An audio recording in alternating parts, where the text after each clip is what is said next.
Hello everyone, we're Research IT. I'm Hannah. I'm Annabelle. I'm Ariana. And our goal as a sub-team is to create software tools and resources to support research in AguaClara.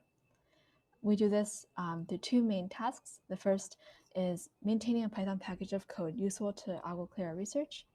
And the second is assisting in computer science skill development among research sub-teams. We do this so that by learning a common set of software tools in a package built for researching water treatment processes, research subteams can increase the scope of areas they research and the efficiency and accuracy of their work. Also, by using open source Python programming, they can communicate the results to each other, future members, and outside viewers more accessibly and consistently. So the code that we write is delivered in the form of an in-house open source Python package called AguaClara. The package consists of three subpackages: research, core, and design. The research subpackage contains functions for modeling of physical, chemical, and hydraulic processes, experimental design, and data analysis. And the design subpackage contains code for validating the AguaClara infrastructure design engine, or AID. And core contains constants and functions and units involving physics and chemistry that are used by both of the other subpackages. So since our midterm symposium presentation, we've released some updates to the AguaClara package, namely in the Procoda parser module.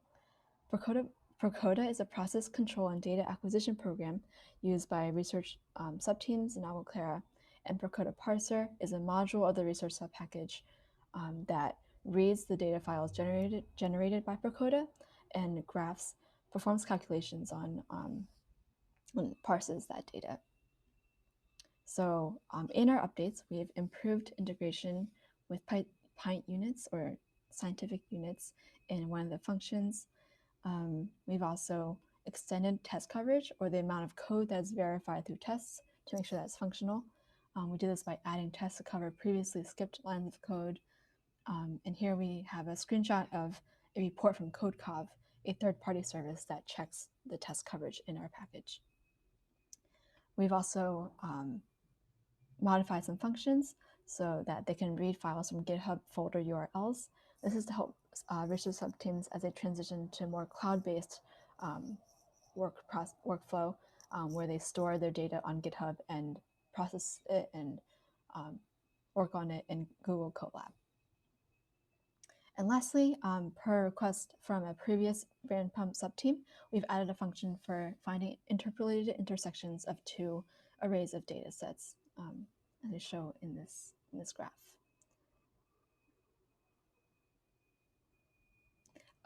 And also at the package level, we're learning to migrate to GitHub Actions for testing, documentation, and deployment. So as we already mentioned, the code that we write in the AguaClara package needs to be tested before it's released for public use.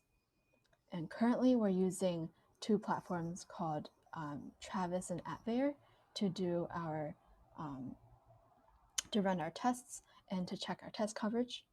Also to generate Sphinx documentation for our package documentation site, which you can find in our appendices. And we also use them to deploy releases of our package to py.py, or the Python packaging index, from which users can install the package.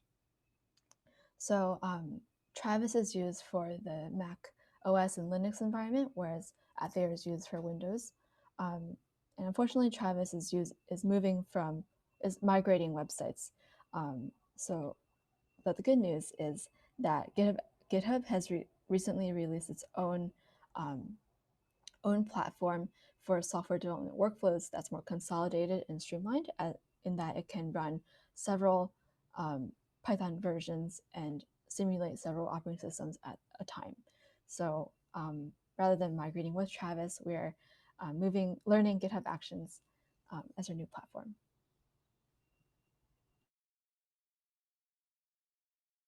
So far, we have successfully been able to transition our PyTest and Sphinx documentation. Currently, we only know for sure that the Sphinx documentation works for the AguaClara tutorial repository and the PyTest documentation works for the AguaClara repository, since these are the respective repositories we needed these documentations for. We're still working on HTML proofer, CodeCov, and doc tests, but we ran into some authentication issues on GitHub that prevented us from being able to test if it is working. We are working on publishing our project and building distribution packages using PyPy and test.py, which allows you to try out these distribution tools and processes without worrying about affecting the real index. So we will hopefully be able to soon get these last few tasks completed so we can have fully switched over to GitHub Actions. We added more ways to convert between pipe properties in the pipes module. There are two pipe classification systems, SDR and schedule. The US uses the SDR system, but we also work with countries that use the schedule system. The pipes module mainly focuses on SDR pipes, which is usually defined by nominal diameter and standard dimension ratio, or SDR. We added a method to get a pipe's minimum available outer diameter given inner diameter and SDR. This adds more flexibility within the SDR system. We also expanded the pipes module to have more compatibility with the schedule system. We introduced more pipe schedules and added a method to get a pipe's inner diameter given a particular schedule and nominal diameter.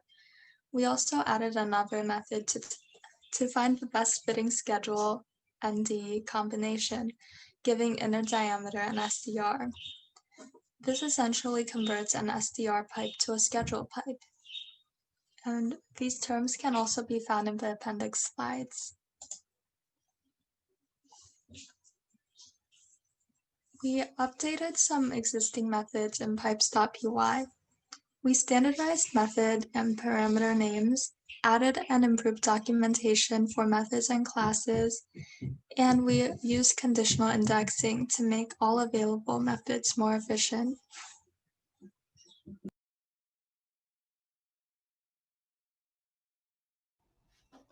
Lastly, for our AguaClara GitHub package, we have been working on small patches to address GitHub issues that are requesting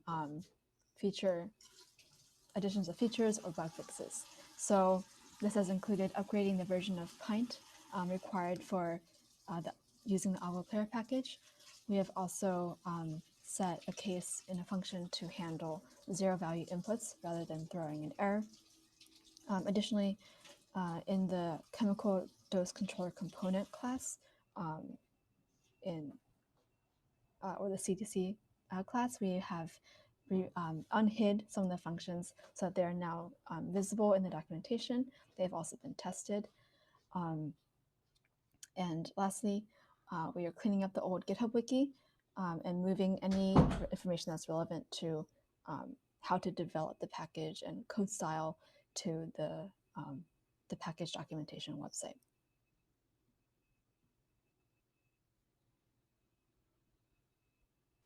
So our second main task as a subteam is supporting CS skill development and research subteams.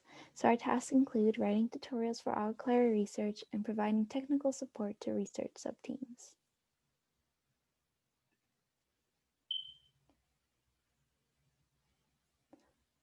So we wrote a Python tutorial to find local optima in data because there was a request to find the local maxima and minima of given data, and we saw that the existing function find peaks from the SciPy signal package already does this. We wrote a Python tutorial to show people how to use this function under data analysis in Python on our website. The tutorial is now officially published to the Python tutorial website. This semester, we also presented at the AguaClara Confusing Monday night class, and we explained on topics of GitHub and Google Colab and focused on answering people's most unclear questions. We explained how to use GitHub with a team and the most common functionalities of Colab. This slideshow presentation on AguaClara Confusing is attached in our appendices.